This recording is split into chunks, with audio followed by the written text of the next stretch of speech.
આ વ્યક્તિગત રીતે એ વિડીયો પણ મેં સાંભળ્યો. હવે કયા કલાકારે ગાયું છે, કઈ જગ્યાનું છે એ મને કંઈ ખબર નથી.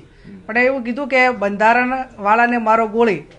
તો આ બંધારણ એ કોઈ વ્યક્તિગત આગેવાનો એમના હિત માટે કરીને નથી. આ સર્વપક્ષીય અને તમામ ઠાકોર સમાજને બીજા સમાજોએ સાથે મળીને આ બંધારણ જે તે સમાજની અનુકૂળતા પ્રમાણે બનાવ્યા છે.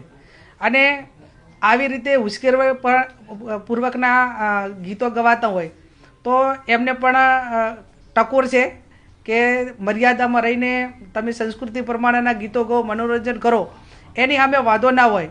અને તમે કોઈને ગોળી મારવાની વાત કરો તો જેને પણ ગોળી મારો એને સમાજ સુધારા માટે એનું શહીદીમાં નામ આવશે.